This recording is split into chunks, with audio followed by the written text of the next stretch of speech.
이 신자들이 신앙생활을 한다라는 의미는 우리가 하나님의 은혜의 지배를 받으며 하나님의 섭리나 하나님의 인도하심에 순종하는 것을 우리가 신앙생활이라고 이야기를 합니다. 그러나 우리가 알고 있는 신앙생활의 정의와 우리가 실제 삶 속에서 보여주고 있는 우리 신앙생활의 모습은 큰 차이가 있죠. 사람들이 하는 그 가장 큰 대표적인 차이가 뭐냐면 우리가 하나님의 은혜나 하나님의 내 삶에 어떤 식으로 인도하시고 간섭하시는지에 대해서 소위 우리가 흔히 말하는 만사형통, 그래서 늘 나에게는 좋은 상황만 벌어지고 좋은 결과가 벌어지는 것, 이것을 우리가 하나님의 은혜 받음이다라고 생각할 때가 많이 있다라는 것입니다. 그런데 우리가 하나님의 은혜를 이런 식으로 해석을 하는 것은 하나님께서 우리를 통치하시는 방법에 대해서 큰 오해를 하는 것입니다. 그리고 이 오해들은 우리로 하여금 하나님께서 어떠한 분이신지에 대해서 심각한 혼란을 초래하게 만들고, 결국은 이러한 오해가 우리로 하여금 하나님 앞에 순종하는 신앙생활을 하게 만드는 것이 아니라 오히려 불순종하게 만드는 신앙생활로 우리를 인도하게 됩니다.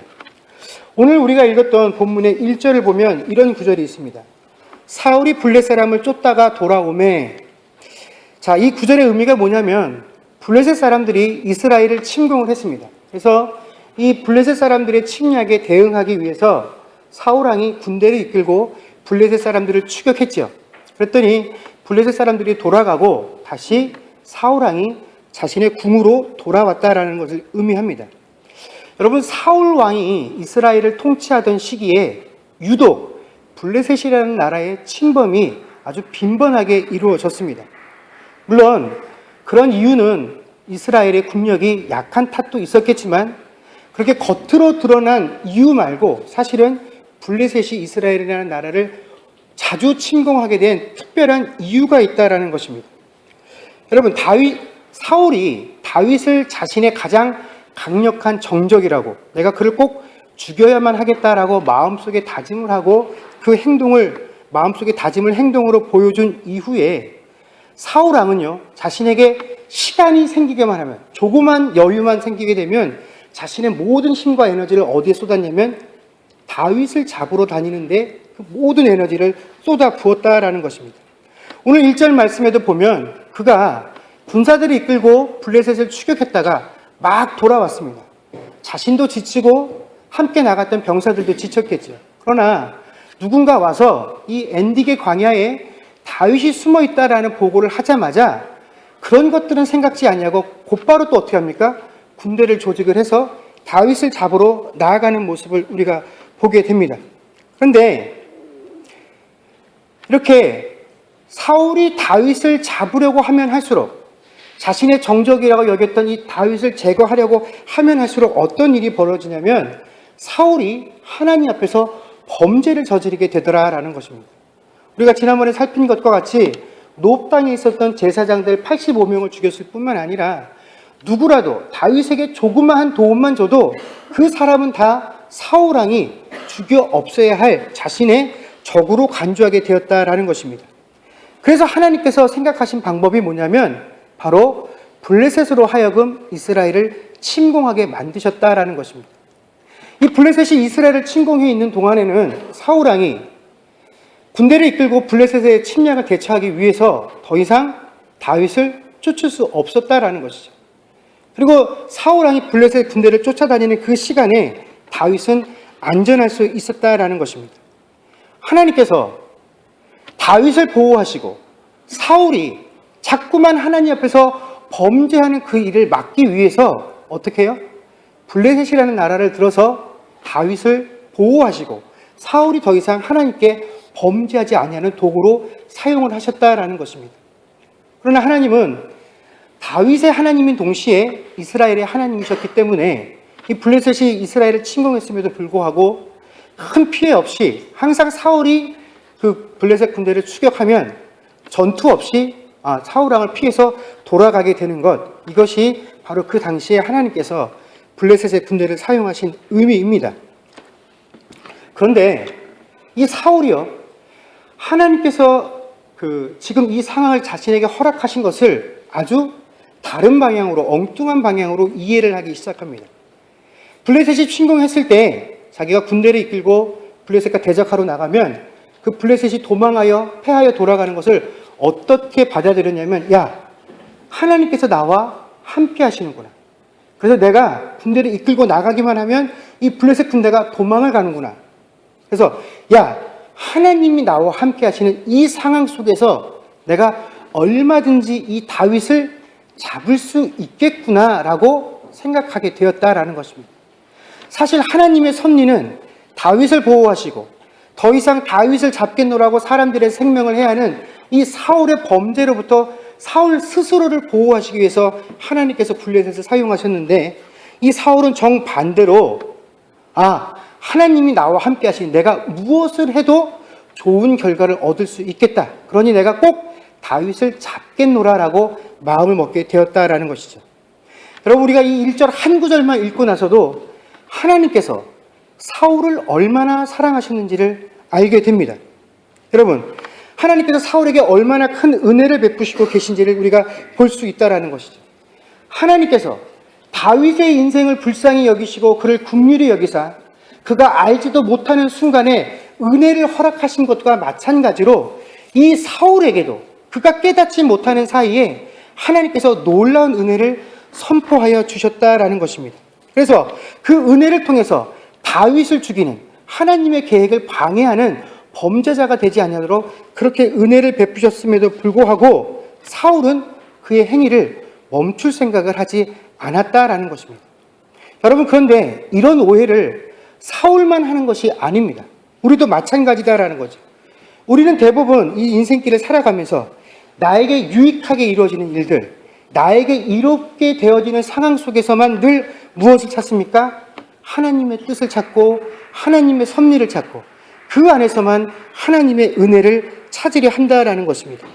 그러나 우리가 곰곰이 생각해 보면 내가 원하고 내가 바랐던 것들이 이루어지는 것들은 사실은 하나님의 뜻이었다기보다는 누구의 뜻일 확률이 높습니까? 내 뜻이고 내 의지고 내 바람일 때가 훨씬 많다라는 것입니다. 그래서 그런 의지들을 가지고 있는 사람들은요, 하나님께서 어떠한 식으로 사인을 보내주시고 어떠한 방법으로 보여주셔도 자신이 보고 싶은 대로만 보고 자신이 해석하고 싶은 대로만 해석을 하게 된다라는 것입니다. 그래서 우리가 이게 정말 하나님의 섭리냐, 이것이 정말로 하나님께서 나를 인도하시는 방법이냐, 이것이 정말 나에게 끼쳐진 하나님의 은혜이냐를 우리가 확실하게 구분하기 위해서는 무엇을 판단의 근거로 삼아야 하느냐면, 지금 내게 이루어진 그 일들이 나로 하여금 하나님께 회개하게 만드느냐 그렇지 않느냐로 이게 정말 하나님께서 내게 부어주신 은혜이냐 아니냐를 구분할 수 있어야 한다라는 것입니다. 오늘 본문을 한번 보십시오.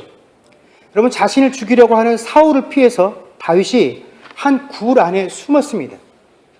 그런데 마침 사울이 다윗이 숨어있던 그 굴 안으로 들어오게 되죠. 드디어 다윗에게 다시 없는 복수의 기회가 생겼습니다.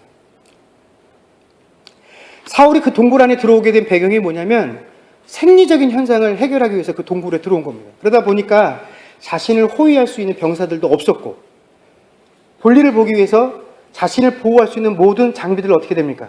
다 벗어서 한쪽 편에 놓아두어야만 하게 되었죠.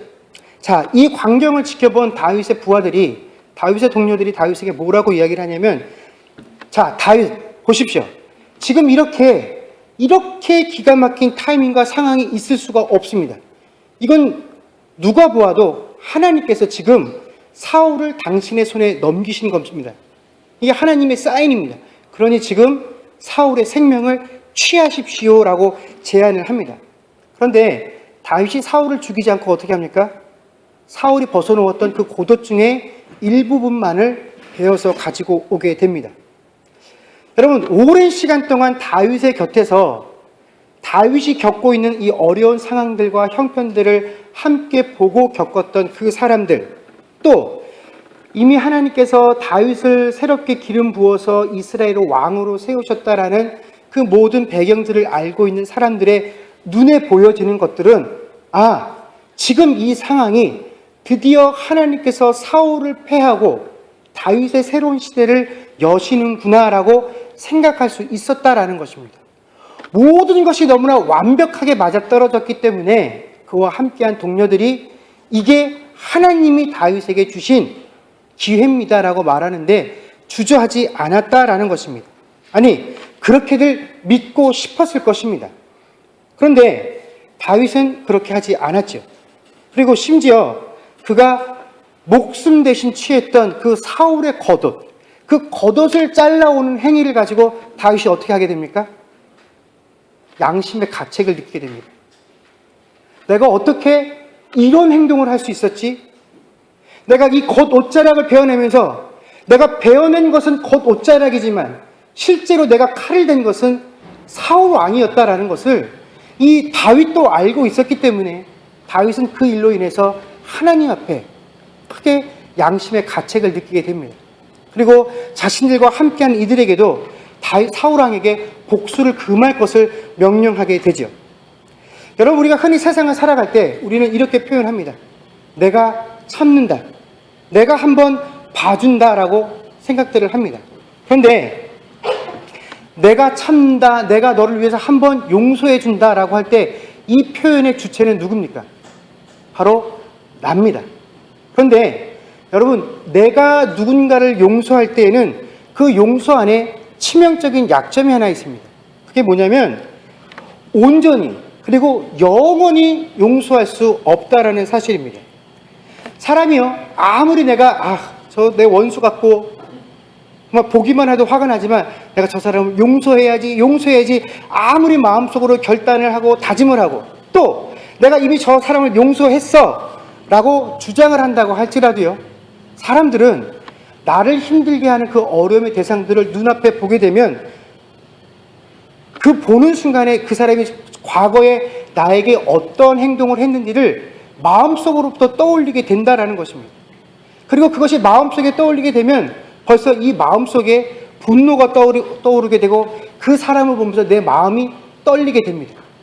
그리고 내가 이미 용서했다라고 느꼈었던 그 감정들이 내 가슴속 깊은 곳에서부터 다시 스물스물 올라오게 돼서 다시금 그를 미워하고 증오하게 만든다라는 것입니다. 여러분, 용서라는 것이 이렇게 어렵고 힘든 것입니다. 마태복음 18장 21절에서 22절에 보면 예수님께서 그래서 용서에 관해서 이렇게 말씀을 해주시는 구절이 있습니다. 그때 베드로가 나와 이르되 주여, 형제가 내게 죄를 범하면 몇 번이나 용서하여 주리이까? 7번까지 하오리이까? 예수께서 이르시되 내게 이르노니 7번뿐만 아니라 7번을 70번까지라도 할지니라. 자, 랍비들은요, 사람이 살아가면서 평생에 3번 이상은 누군가 나에게 심각한 죄를 범해도 그 사람을 용서해 주어야 한다라고 가르쳐 주었습니다. 그래서 베드로가 이미 그도 율법을 배워서 알고 있었기 때문에 예수님 앞에서 좀 칭찬을 들을 마음으로 3번이 아니라 3번의 2배가 넘는 7번이라는 횟수를 들이대면서 예수님, 내가 7번이나 남을 용서해 준다라고 한다면 저는 충분히 누군가를 용서하는 사람이 될 수 있겠지요 라고 이야기를 했더니 베드로가 이 이야기를 하면서 기대했었던 예수님의 칭찬 대신 돌아온 예수님의 대답은 무엇이었습니까? 야, 7번이 뭐야? 7번씩 70번을 해도 부족하다라는 것이 예수님의 가르치심이셨다라는 것입니다. 여러분, 이것은 그동안에 가르쳐줬던 랍비들의 가르침과 베드로가 상상하고 있었던 그 상상을 초월하는 숫자의 용서의 모습입니다. 결국 예수님께서 베드로에게 요구하셨던 용서의 횟수는 무엇입니까? 항상 용서하라라는 것이 예수님께서 이 베드로에게 주셨던 용서의 기준이다라는 것입니다. 여러분, 제가 과거에도 몇 차례 말씀을 드렸지만 예수님께서 이런 표현들을 사용하시는 것은요, 우리에게 단지 경각심을 일으켜 주시기 위해서 우리에게 좀 마음에 찔림이 있으라고 표현을 해주시는 것이 아니라 이것이 진짜로 예수님께서 우리에게 요구하시는 수준이다라는 것입니다. 결국 예수님께서 우리에게 용서와 관련해서 요구하시는 것은 나도 사람일진데 어쩔 때는 용서할 수도 있고 어쩔 때는 용서 못할 수도 있지요. 그러나 내가 남보다 더 많이 용서했다라고 한다면 그 용서의 횟수에 따라서 나는 충분히 하나님께 칭찬받을 만한 자격이 있는 것 아닙니까? 그러나 예수님은 용서를 하면 더 좋아가 아니라 용서를 하지 못하는 것이 뭐라고요? 하나님 앞에서 죄가 된다라고 베드로에게 말씀해 주시는 것입니다. 여러분, 우리가 회개와 관련해서 신자가 하나님 앞에 내 죄를 고백하면 하나님께서 우리의 죄를 용서해 주신다라고 우리가 흔히 이야기들을 합니다. 그런데 사실 이 표현은 바른 표현이 아닙니다. 그래서 우리가 바르게 표현을 하면, 우리가 회개하면 하나님께서 어떻게 합니까? 우리의 죄를 사하여 주시는 것입니다. 이게 어떤 차이가 있느냐면, 우리가 죄가 있는데 예수님의 피값으로 어떻게 해요? 우리의 죄값을 사하여 주시는 것입니다. 그래서 하나님께서 이제 더 이상 너희에게 죄가 없다라고 내가 인정을 해줄게. 왜? 너희의 죄값을 내 아들의 피값으로 속죄했기 때문에. 그러나 여러분, 그 죄값을 사하여 주셨다라는 것이 우리가 지었던 죄의 기록이 없어진다라는 사실은 아닙니다. 우리가 죄인이었다라는 사실이 없어지는 것은 결코 아니다라는 것입니다. 그러나 일단 너희가 예수님의 피로 인해서 죄 씻음을 받고 되면 그 과정을 겪고 난 후에 나는 더 이상 너희들이 과거에 죄인이었다라는 사실을 기억하지 않겠다라는 것입니다. 내가 너희들과 함께 생활하면서 너희들이 과거에 지은 죄에 대해서 더 이상 언급하지 않겠다라는 것이 우리가 죄를 사함받았다라는 의미입니다. 그런데 여러분, 사람은 이것이 불가능하다라는 것입니다. 우리가 상대방의 허물을 기억할 때에 우리의 기억 속에서 그 사람이 지었던 허물들, 나에게 했던 내 마음 아프게 하는 그 행동들을 우리의 머릿속으로부터, 우리의 기억으로부터 완전히 지워버릴 수 없다라는 것, 이것이 우리의 큰 약점이다라는 것입니다. 오히려 저 사람의 허물은, 저 사람이 나를 아프게 했었던 그 기억들은요, 시간이 지나면 지날수록 희미해지는 것이 아니라 어떻게 됩니까? 더 뚜렷이 내 마음속에 남게 되는 것, 여러분, 그것이 우리가 가지고 있는 기억력의 특징이다라는 것입니다. 사람들이 흔히 죄는 미워해도 사람은 미워하지 말라라고 이야기들을 합니다. 그러나 실제로 사람들은 이것과 정반대로 살아갑니다. 누군가 죄를 짓게 되었을 때 그 죄가 파렴치범만 아니면 왜 저 사람이 그런 죄를 짓게 되었나? 그 상황들과 정황들을 살피면서 야, 저 사람이 그렇게밖에 죄를 지을 수밖에 없었던 이 환경과 조건들을 탓하게도 되고, 아마 내가 저 사람과 같은 상황에 있었을지라도 저런 죄를 지었을 수도 있어 라고 오히려 우리는 죄에 대해서는 관대합니다. 죄를 짓게 되는 상황에 대해서는 너그럽습니다. 그런데 그 죄를 지었던 사람이 이미 감옥에 들어가서 그 죄값을 치르고 다 나온 다음에는 어떻게 합니까? 그냥 우리는 그 사람을 죄 지은 사람으로만 바라다보게 된다라는 것입니다. 그래서 전과가 있는 사람이 우리 주변에 들어오거나 혹은 내가 알고 있는 그 공동체 안에 들어오게 될 때 우리는 그것을 그렇게 기뻐하지 않습니다. 우리는 그것을 꺼려하게 됩니다. 혹시 우리 주변에 뭔가 불미스러운 일이 생기게 되면 우리는 누구를 가장 먼저 머릿속에 떠올리게 됩니까? 그 죄의 허물이 있었던 사람, 그를 가장 먼저 떠올리게 된다라는 것입니다. 여러분, 이것이 인간들이 가지고 있는 의지라는 것입니다. 이것이 인간들이 가지고 있는 마음의 한계다라는 것입니다. 그러니까 여러분, 결코 쉽게 내 의지로, 내 마음으로 상대방을 용서했다라고 자만하지 마십시오. 우리는 단지 지금 이 순간, 지금 당장 그 허물을 내 앞에 꺼내놓지 않고 묻어두었다라는 것 뿐이지, 여러분, 그것을 결코 잊고 사는 존재가 아니다라는 것입니다. 그런데 어떻게 다윗은 오늘 자신에게 그렇게 행했던 자신의 원수에게, 그 원수에게 복수를 할 기회가 완벽하게 생겼음에도 불구하고 그것을 사용하지 않고 사울을 안전하게 돌려보낼 수 있었을까요? 그것은 다윗이 우리보다 인격이 더 탁월하거나 도덕적으로 더 우월한 존재였기 때문에 그런 것이 아니라 다윗이 한 가지 사실을 기억하고 있었기 때문에 가능했다라는 것입니다. 10절 말씀입니다. 우리 10절만 같이 읽도록 하겠습니다. 24장 10절입니다. 같이 읽겠습니다. 시작. 오늘 여호와께서 불에서 왕을 내 손에 넘기신 것을 왕이 아셨을 것이니이다.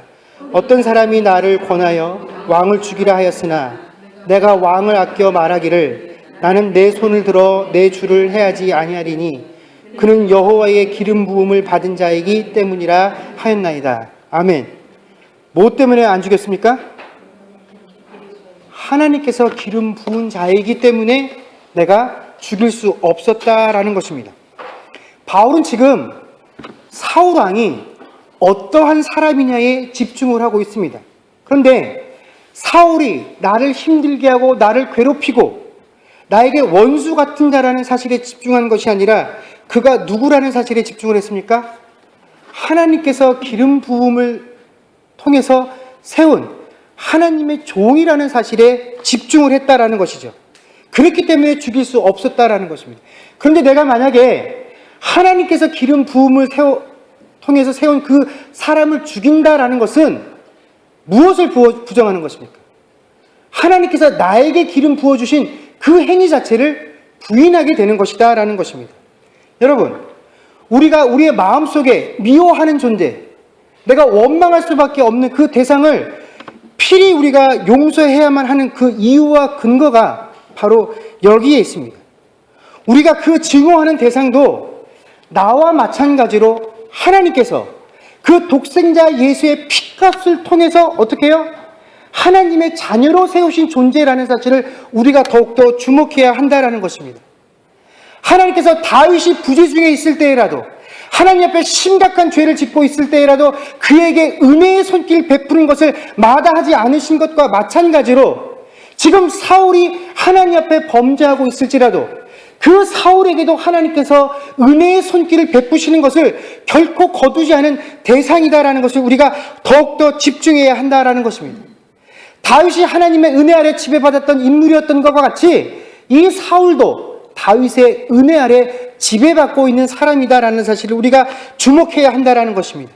내가 죄인이었을 때 그 죄인인 나를 위해서 하나님께서 독생자 예수를 보내신 것과 같이 내가 원수요 미움의 대상으로 바라보고 있는 저 사람을 위해서 하나님께서 그 독생자 예수를 보내셔서 피값으로 사해 주신 존재라는 사실을 우리가 주목하게 될 때에 여러분 우리가 누군가를 용서할 수 있다라는 것입니다. 여러분 우리가 지난 가을에 주기도문에 대해서 이야기를 하면서 5번째 간구였던 우리가 우리에게 죄 지은 자를 사하여 준 것 같이 우리 죄를 사하여 주시옵고라는 구절을 배울 때 이 구절의 의미가 우리가 누군가의 죄를 용서해 주었기 때문에 그 결과와 보상으로 하나님 나를 용서해 주십시오라고 하는 간구가 아니다라고 배웠습니다. 여러분 이 간구의 내용을 하이델베르크 교리문답에서 이렇게 가르쳐주고 있습니다. 주의 은혜의 증거가 우리 안에 있어서 우리가 이웃을 용서하기로 굳게 결심하는 것처럼 이라는 것이 이 간구의 의미인데 이 말이 뭐냐면 결국 신자가 어떤 큰 원수를 용서하는 행위를 하게 되면 그 행위의 근거가 그 사람이 선하기 때문이 아니라 그 안에 무엇이 있기 때문이라고요? 하나님의 은혜가 있기 때문에 그렇게 한다라는 것입니다. 결국 하나님의 백성이 하나님의 백성인 것을 보여주는 가장 강력한 증거가 뭐냐면 용서할 수 없는 대상을 용서할 수 있을 때에라야 세상의 모든 사람들이 그 사람을 보고 저 사람은 정말 하나님의 은혜를 받은 자로구나. 저 사람의 심령 가운데 하나님의 은혜가 거하고 있구나 판단할 수 있다라는 것입니다. 일하는 것, 어떤 업적을 거둔 것으로 저 사람이 하나님께 은혜 받은 자로구나 판단하는 것이 아니라 용서를 통해서 하나님께서 그것을 보시겠다라는 것입니다. 여러분, 신앙생활을 하는 사람들은요, 불순종하거나 하나님의 뜻을 거역한다라는 그런 이야기를 듣는 것 굉장히 싫어합니다. 불쾌해합니다. 왜 그렇습니까? 불순종한다라는 것이 하나님 앞에 얼마나 큰 죄인지를 알기 때문에 그렇다라는 것입니다. 근데 여러분, 우리가 그것을 알면서 불구하고 얼마나 자주 하나님 앞에 불순종하고 있습니까? 여러분, 불순종이다라는 것은 어떤 큰 일을 놓고 그 일을 했느냐 안 했느냐로 판결 나눠지는 것이 아닙니다. 여러분, 작은 것이다라고 할지라도 그것이 하나님의 뜻이 무엇인지 우리가 분명히 알고 있음에도 불구하고 그 하나님의 뜻에 따라 살지 못하면 여러분, 그것이 다 뭡니까? 불순종이다라는 것입니다. 여러분, 사울은 이미 자신의 의지를 통해서 다윗을 죽이려는 수많은 시도들을 시도해 왔었습니다.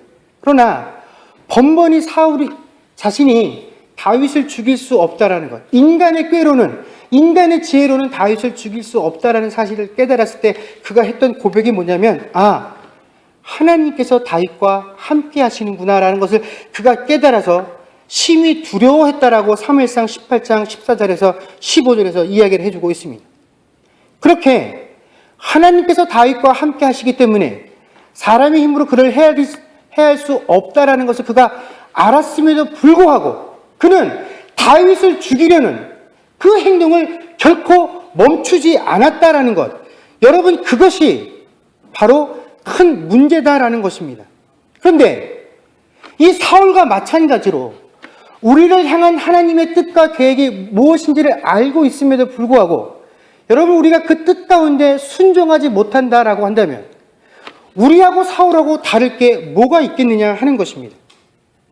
반면에 다윗은요, 주변의 모든 상황들이 저것만큼은 용서할 수 없어, 저 사람에게만큼은 절대로 자비를 베풀 수 없어 하는 그 조건 속에서라도 오직 한 가지만을 바라보면서 용서를 했다라는 것입니다. 뭡니까? 하나님께서 용서하신 그 대상을 내가 어떻게 용서하지 않을 수 있겠느냐 하는 것입니다. 여러분, 그런데 바울이 비로소 이런 행동을 보이고 나니까 어떻게 사울이 반응을 합니까? 그때서야 자신의 죄를 바라보고 자신이 죄였음을, 나보다 네가 훨씬 선하다는 것을 인정하게 되더라라는 것입니다. 그것이 바로 16절에서 22절의 내용입니다. 여러분, 이것이 하나님의 은혜를 받았다라고 말하는 사람들이 이 세상에 보여주어야 할 삶의 모습이다라는 것이죠.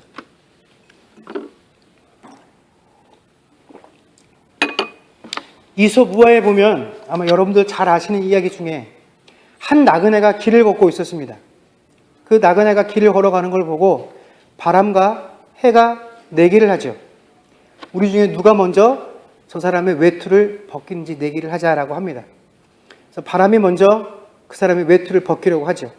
어떤 방법을 씁니까? 강한 바람을 계속해서 내뿜었습니다. 바람이 불어오면서 날씨가 추워지니까 그 나그네가 어떻게 합니까? 외투를 더 단단히 쥐어잡죠. 바람이 세어지면 세어질수록 어떻게 합니까? 이 옷을 움켜쥐는 강도도 점점 세어지게 됩니다. 바람이 아무리 불어도 그 옷을 벗지 않자 나중에 해가 말합니다. 내가 한번 해볼게. 그 다음에 어떻게 합니까? 해가 그 햇볕을 쬐어주는 강도를 높여주니까 시키지 않아도 그 나그네가 겉옷을 벗더라라는 것입니다. 여러분, 우리는 은혜의 시대를 살고 있습니다. 그리고 그 하나님께서 이 세상에 보이신 은혜의 가장 큰 결과물이 바로 성도들이 함께 모여 생활하고 예배드리는 이 교회라는 사실을 잘 알고 있습니다. 누구라도 좀 신앙생활 한다라고 이야기할 때 하나님의 은혜를 언급하며 살아갑니다. 그러나 여러분, 나 아닌 타인을 대할 때 우리는 따뜻한 햇볕으로 그 사람을 비춰주는 것이 아니라 항상 어떻게 합니까? 바람을 불어서 그 사람을 변화시키려고 합니다. 바람을 불어서 그 사람의 겉옷을 벗겨내려 한다라는 것입니다. 그러나 여러분, 우리가 그 상대방을 향해서 바람을 불어대면 불어댈수록 그 상대방을 어떻게 합니까? 그의 겉옷을 더욱더 단단히 쥐어맬 뿐이다라는 것입니다. 이제 말씀을 맺겠습니다. 여러분, 판단과 정죄와 심판은 하나님의 몫입니다. 누가 잘했는지, 누가 못했는지, 누가 억울했는지 그것들은 하나님 앞에서 다 드러나실 것입니다. 단지 우리에게 주어진 몫은 무엇입니까? 은혜뿐이다라는 것입니다. 그러나 여러분, 우리가 은혜로 이 세상을 살아가게 되면 오늘 사울이 다윗을 향해 들었던 그 19절의 고백이 드러나게 된다라는 것입니다. 네가 나보다 더 선하다. 그러니 여호와께서 내게 선으로 갚으시기를 원하노라. 여러분, 여러분들을 아프게 하고 힘들게 하는 그 모든 대상들에게 여러분 바람이 아닌 은혜의 햇볕들을 비춰주십시오. 그러면 그가 언젠가는 그 죄와 허물의 외투들을 벗어버리고 하나님 앞에 이렇게 고백할 것입니다. 지금까지 나를 용서해 주었던 그 대상, 하나님, 그가 나보다 더 선하니 그에게 선으로 갚아 주십시오. 여러분, 정말 우리가 은혜를 우리 안에 담고 살아가는 자들입니까? 그렇다면 우리가 은혜를 보여주어야 합니다. 그래야 우리 안에 은혜가 있는 것을 세상이 볼 수 있다라는 것입니다. 은혜를 담았다라고 이야기하면서 자꾸 바람을 불지 마십시오. 여러분, 그 은혜만이 이 세상의 죄의 겉옷들을 단단히 올가매고 있는 그들의 겉옷을 스스로 벗게 만들 수 있는 유일한 방법입니다. 우리가 이 주님의 교회가 세상을 향해 나아갈 때마다 또 우리 한 명 한 명이 대하는 모든 지체들을 대할 때마다 바로 이 은혜의 햇볕들을 비칠 수 있는 저와 여러분들이 될 수 있기를 주의 이름으로 간절히 축원합니다. 기도하겠습니다.